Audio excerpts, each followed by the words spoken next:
ये वीडियो मैं बना रहा हूँ 7 दिन के बाद। ये वीडियो बहुत ज़्यादा इंटरेस्टिंग होने वाली है, तो इस वीडियो को पूरा एंड तक ज़रूर देखना, क्योंकि इस वीडियो में मैं बताने वाला हूँ मेरा एक्सपीरियंस जब मैंने 7 दिन सारे डिस्ट्रैक्शंस को हटा दिया। सारे डिस्ट्रैक्शंस का मतलब है सारे सोशल मीडियाज़, स्नैपचैट हो, इंस्टाग्राम हो, यूट्यूब हो, सब कुछ मैंने हटा दिया।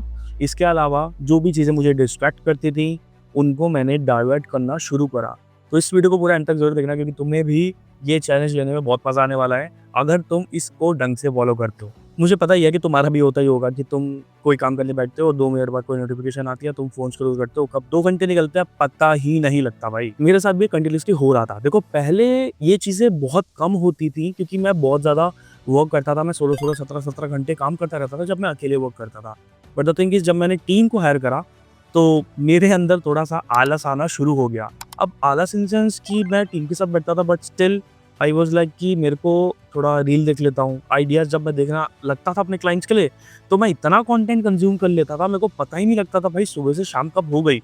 सारा टाइम बर्बाद जाता था, मूवीज़ देखता रहता था, जिससे क्या होता था, मेरे काम पे इफ़ेक्ट पड़ता था और मेरे को रात को ना जग-जग के काम करना पड़ता था। इससे मेरी नींद भी खराब हुई, इससे मेरे अंदर सैटिस्फैक्शन भी नहीं आया, और मैं जब टाइम पे काम करना चाहता हूँ, वो टाइम पे काम हुआ भी नहीं भाई। तो लास्टली आई डिसाइडेड कि मैं सारे डिस्ट्रैक्शंस को खत्म कर देने वाला हूँ 7 दिन के लिए, और देखता हूँ कि क्या रिस्पॉन्स मिलता है मुझे। और ये 7 दिन का एक्सपीरियंस मैं तुम्हारे साथ इस वीडियो में शेयर करने वाला हूँ। इस वीडियो में मैं पूरा ईमानदार रहा हूँ। मैंने इंस्टाग्राम देखो यूज़ करा है, बट उस लेवल पे करा है जितना मेरे क्लाइंट्स के लिए ज़रूरी था। जैसे सपोज़ 1 डेढ़ घंटा जिसमें मैंने पोस्टिंग करी है, और बाकी का सारा मेरी टीम ने हैंडल करा है। मैं अपने सोशल मीडिया से दूर था। मैंने अपना स्नैपचैट डिलीट कर दिया था। मैंने इंस्टाग्राम को बिल्कुल इनएक्टिव रखा था। मैंने ना कोई स्टोरी डालता था, ना मैं कोई पोस्ट करता था। कुछ भी नहीं था 7 दिन के लिए। तो इस वीडियो को ज़रूर सुनना, अगर आप एक ऐसे इंसान हो जो बहुत ज़्यादा डिस्ट्रैक्टेड फ़ील करता है। जब मैं काम करते-करते इतना डिस्ट्रैक्ट हो जाता है, फिर उसका काम तो छूट ही जाता है और अपना दिमाग उसका कहीं और ही चलने लग जाता है। तो अगर आप एक ऐसे इंसान हो, तो इस वीडियो को पूरा एंड तक इसलिए देखना, क्योंकि मैं पर्सनली इससे कनेक्ट कर पा रहा हूँ। मैं पर्सनली तुम्हें बताऊँगा कि मेरे क्या एक्सपीरियंस थे और तुम एक्चुअल में क्या फ़ेस कर सकते हो। देखो, मैंने कोई शूट नहीं करा, क्योंकि मैं अपने फ़ोन से दूर था। इसलिए मैं सिर्फ़ तुमसे बात करूँगा। मैं सिर्फ़ one on one, word to word ईमानदार रहूँगा।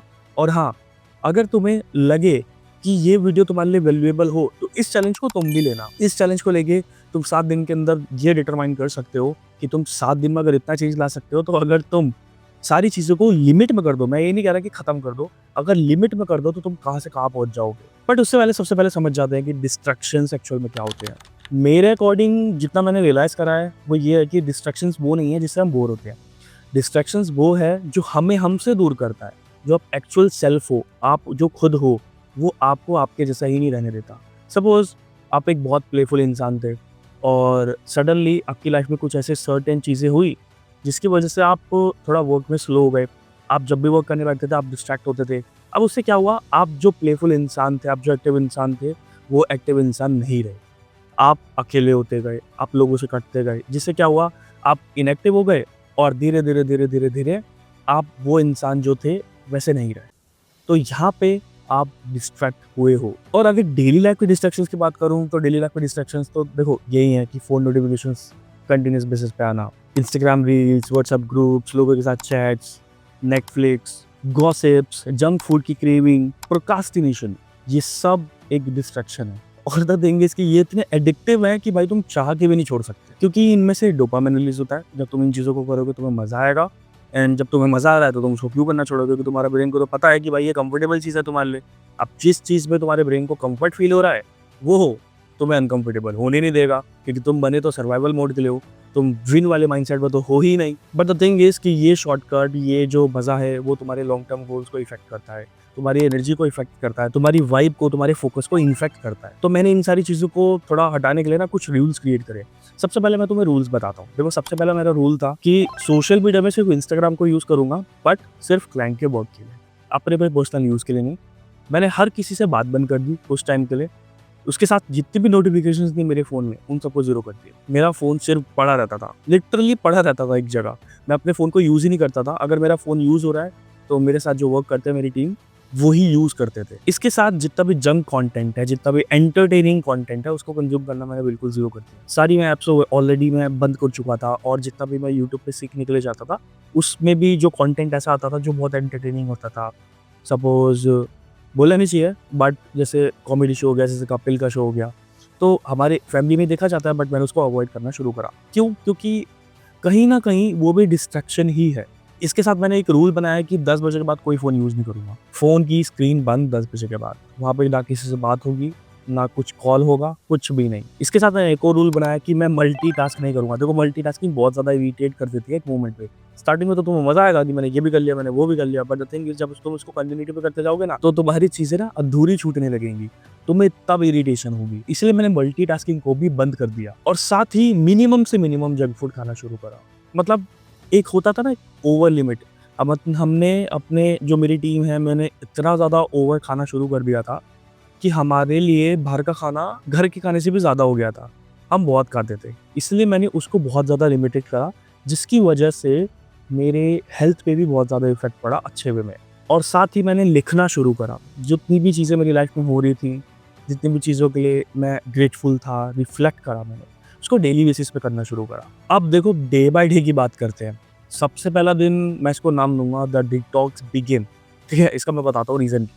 मैंने सबसे पहले दिन पे ना अपनी ऑलरेडी ज़्यादा ऐप्स तो डिलीट ही कर दी थी, जो कि एडिक्टिव थी और उसमें से सिर्फ़ इंस्टाग्राम और यूट्यूब था, जिस पे मैं थोड़ा-सा एक्टिव था। यूट्यूब पे इसलिए था ताकि मेरे को अगर कुछ सीखना है, तो मैं 30 मिनट 45 मिनट तक सिर्फ़ यूट्यूब स्क्रॉल करूँगा। उसमें और कुछ मैं वहाँ पे एंटरटेनिंग नहीं देखूँगा और इंस्टाग्राम सिर्फ़ 1 डेढ़ घंटा अपने क्लाइंट्स के लिए। तो जब ऐसा होने लगा ना, तो सुबह-सुबह जब मैं उठा तो मैंने रियलाइज़ करा कि भाई मेरा हाथ बार-बार फ़ोन के लिए बढ़ रहा है। बट मैं फ़ोन को उठा के जब देख रहा तो मेरे पास कुछ था ही नहीं देखने को। तो मैंने उस चीज़ को ना रियलाइज़ करा कि मैं एक्चुअल में एडिक्टिव हो गया था उस चीज़ का। मेरे को एक डोपामाइन का क्रैश हो रहा था कि नहीं यार कुछ स्क्रॉल करता हूँ, कुछ स्क्रॉल करते हैं, बट उस चीज़ को मैंने कंट्रोल करा क्योंकि पहला दिन था। देखो पहले दिन आप कर ही लेते हो जैसे-तैसे करके, क्योंकि पहले दिन में मोटिवेशन रहती है। तो पहला दिन मेरा इसी चीज़ को करते-करते निकल गया। जो भी डिनर का टाइम था, वहाँ पे जब मैं यूट्यूब चलाता था या कोई नेटफ्लिक्स देख रहा होता था, उसको मैंने बंद कर दिया था। तो वो चीज़ भी मेरे लिए एक सेव हो गई क्योंकि वहाँ पे क्या था, वहाँ पे फिर एक अजीब-सा साइलेंस था, एक ऑकवर्डनेस थी कि यार मैं वो फ़ील नहीं कर रहा जो मैं एक्चुअल में हूँ। बट भाई जो मैं पहले था वो तो मैं एक्चुअल में था ही नहीं ना, तो पॉइंट तो यही है। तो इस चीज़ का डिटॉक्स आना शुरू हुआ डे 1 पे। डे 1 तो निकल गया, डे 2 पे देखो मैं बताता हूँ क्या हुआ।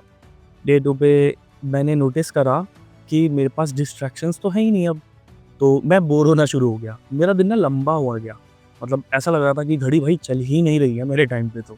तो इससे क्या हुआ कि मेरा जो माइंड है मेरे को बोलने लगा कि भाई एक बारी रील देख ले, कुछ रील देख ले, 1 घंटा रील देख ले, ये यूट्यूब पे बैठ रहा है शॉर्ट्स देख ले। बट नहीं, मैंने उसको कंट्रोल करा और जब मेरे को लगा कि भाई बहुत ज़्यादा होने वाला है, तो मैंने उसका डाइवर्जन के लिए ना अपना टी ब्रेक पे मैंने चाय पकड़ के थोड़ा बाहर की तरफ चला गया, बालकनी में, टेरेस पे। अब वहाँ पे क्या हुआ, मैंने आस-पास की आवाज़ें सुनी। मेरे को तब पता लगा कि भाई ये सारी चीज़ें तो मैं मिस कर रहा था इतने टाइम से। मैं बस एक कमरे में बंद था, मैं एक स्क्रीन के सामने था, यहाँ मेरा लैपटॉप, यहाँ मेरा फ़ोन, यहाँ मेरा पीसी और बस इसी में तो फँस गया था मैं और इन चीज़ों से मैं आगे ही नहीं बढ़ पा रहा था। अब इसके बाद मैंने थोड़ा बाहर जाना शुरू करा तो मुझे पता लगा भाई लोग हैं, लोगों से बात करो और बहुत सारी चीज़ें हैं सराउंडिंग में जिसको तुम ऑब्ज़र्व कर सकते हो। और उसी रात मेरे दिमाग में एक थॉट आया कि भाई मैं इतना अनकंफर्टेबल क्यों हो रहा हूँ? और उसका जवाब पता है क्या मिला? कि मैं खुद को ही नहीं सुन पा रहा था। अब इस ऐसे करते-करते मैं सो गया।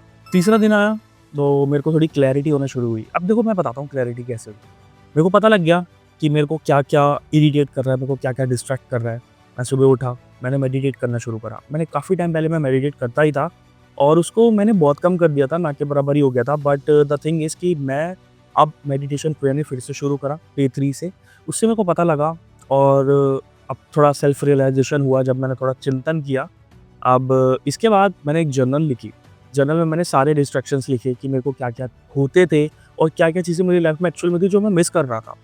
मैं क्यों स्क्रॉल करता था भाई इतना, मेरे को आज तक पता नहीं लगा और उसका क्या रीज़न था, क्या मैं कंज़्यूम कर रहा था, मेरे को बिल्कुल भी कोई आइडिया नहीं था। इस चीज़ को मैंने रियलाइज़ करा। मैं सिर्फ़ अंधाधुन आँख बंद करके स्क्रॉल करते जा रहा था, करते जा रहा था, करते जा रहा था। अब इसके अलावा मैंने ये चीज़ एक और नोटिस करी कि जो मैं लाइफ़ में करना चाहता हूँ, वो ही मैं एक्चुअल में ना भूल गया था कहीं न कहीं। जो मैं एक्चुअल में पाना चाहता हूँ अपनी लाइफ़ में, वो मेरे माइंड से निकल ही गया था। आजकल के लोग बोलेंगे भाई कैसा बेवकूफ़ इंसान है, हर किसी को पैसा ही तो चाहिए। बट द थिंग इज़ कि जब तुम्हारे पास पैसा आने लगेगा तुम्हें पता रहता है कि तुम्हें क्या लेना है। बट जब तुम हर चीज़ ही ले लेते हो, जब तुम्हारे पास ऑलमोस्ट सारी चीज़ होती हैं डेली बेसिक नीड्स की, तो तुम्हें ये लगता है कि अब इस पैसे का मैं करूँगा क्या? तुम हर बार तो वैकेशंस पे नहीं जा सकते, तुम हर बार तो शॉपिंग नहीं कर सकते, तुम हर बार तो कुछ ना कुछ नहीं खरीद सकते, तो उस पैसे का करोगे क्या? तब मुझे थोड़ा रियलाइज़ेशन हुआ कि नहीं, लाइफ़ में और भी चीज़ें हैं पैसे से बढ़कर। आपको जब आप लाइफ़ में लोगों से मिलोगे, लोगों से बात करोगे, अपने सराउंडिंग्स में देखोगे, तब आपको पता लगेगा कि आपको बहुत सारी चीज़ें करनी है, बट द थिंग इज़ कि आप सिर्फ़ एक हसल कल्चर में फँस के ना रह गए हो, और वहाँ पर आप इतना ट्रैप हो चुके हो कि आप बस उस एक मोटिवेशन वाली रील आती है, आप ट्रिगर हो जाते हो, आप काम करने बैठते हो, आपको आइडिया नहीं होता आप काम किस लिए कर रहे हो, क्यों कर रहे हो? बस आपके दिमाग में होता है 10 बंदा पैसा कमा रहा है तो मैं भी पैसा कमाऊँ। देखो, मैं इस पे भी एक पर्टिकुलर वीडियो बनाने वाला हूँ, क्योंकि मैंने नोटिस करा है ये जो हसल कल्चर है ना, या आपको डेवलप नहीं होने दे रहा है। जो आप जिस तरीके से डेवलप होना चाहते हो, वो आपको रोक रहा है। अब एक एग्ज़ाम्पल से बताता हूँ, सपोज़ पहले भी तो लोग जी रहे थे, पहले भी लोगों के पास पैसा था, पहले हसल कल्चर तो नहीं था, पहले भी गरीब लोग पढ़-पढ़ के और अपना अच्छा खासा अर्न करके अपनी स्टेबिलिटी लाके अच्छे मुकाम पे पहुँचते थे। अब इसमें क्या डिफरेंस आ गया है? बल्कि अब तो पैसा कमाना और आसान है। अब तो आप हर सोर्स से पैसा कमा सकते हो। स्टिल अगर आप रेशियो दे दोगे, तो आधे से ज़्यादा लोग बॉटम 50 में आते हैं। उनके पास 1 लाख रुपए तक नहीं है एनुअली। ये बट क्यों हो रहा है? कभी नोटिस नहीं करा?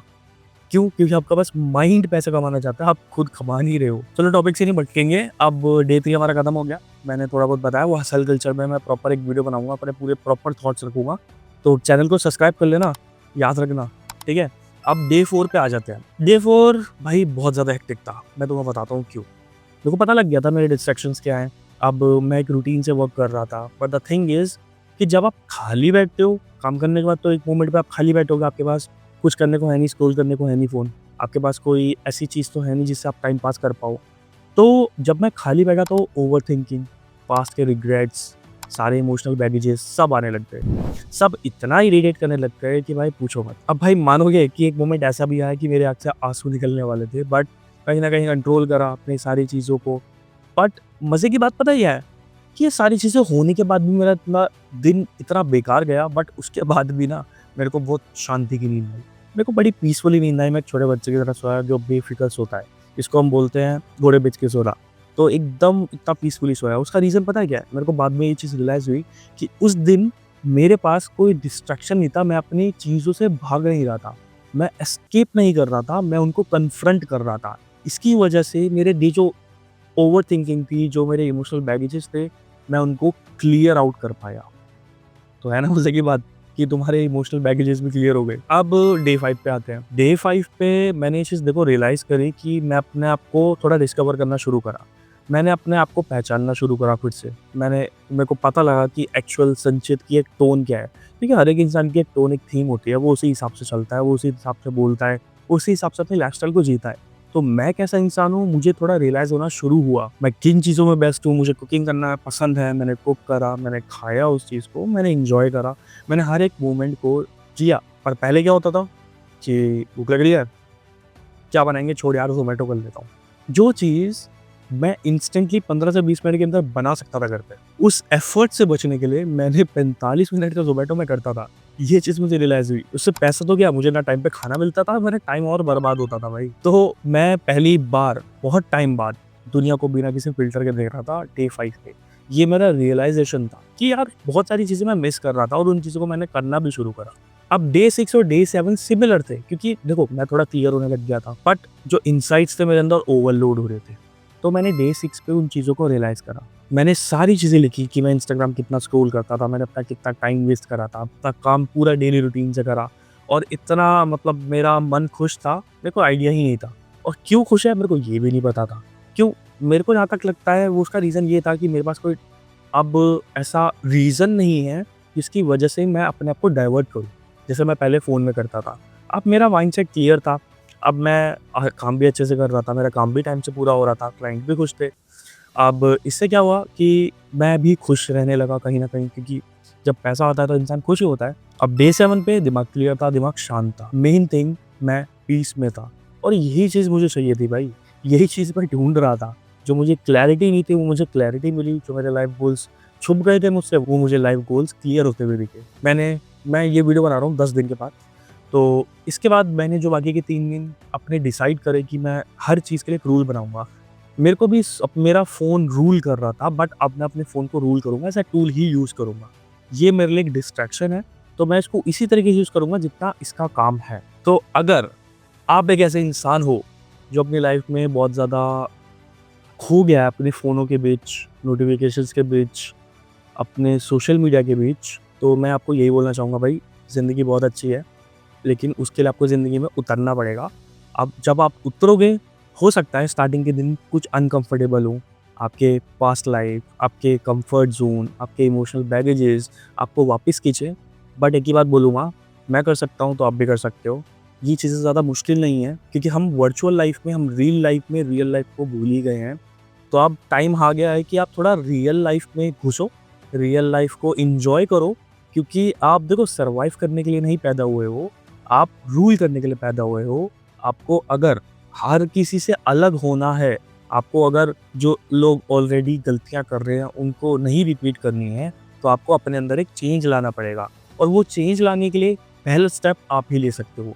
मैंने क्या करा, मैंने एक अपनी चीज़ अप्लाई करी, मैंने उसको आपके सामने रखा, मैंने आपको एक रोड मैप दिया, मैंने एक आपको गाइडेंस दी कि आप भी ये करके देखो। बट द थिंग इज़, अपने पेस पे अपनी चीज़ें करो, सारी चीज़ें सॉर्टेड रहती हैं। ज़रूरी नहीं है मैंने जिस लेवल पे एग्रेसिवली वर्क करा है, आप भी एग्रेसिवली ही वर्क करो। अगर आपका काम शांति से निकल सकता है, तो आप उसको शांति से निकालो। अगर आप कंट्रोल कर सकते हो, तो चीज़ों को कंट्रोल करो। बट चीज़ों को रूल मत करने दो अपने आप को। एंड लाइक दिस वीडियो, और इस वीडियो को उन लोगों के साथ भी शेयर करना, जो लोग बहुत ज़्यादा अपने फ़ोनों के बीच खो गए हैं। एंड अभी तक चैनल को सब्सक्राइब नहीं करा, तो चैनल को सब्सक्राइब कर लेना। वो हसल गलचे वाली वीडियो मेरे को याद है, मैं ज़रूर बनाऊँगा थोड़े टाइम में, क्योंकि मेरे को उसपे थोड़ा अपने और पॉइंट ऑफ व्यू लिखने हैं, तो उसकी स्क्रिप्टिंग करने में थोड़ा-सा टाइम लगेगा। तो मेक श्योर कि उसके आप वेट करते हुए मुझे सब्सक्राइब कर लो, ताकि और कंटेंट आप कंज़्यूम कर पाओ, जो कि जेन्युइन है, जो कि आपको डेवलप कर सकता है, आपके भटके हुए मार्ग से आपको रास्ते पे लेके आ सकता है। So see you in my next video, till then take care, goodbye and keep learning.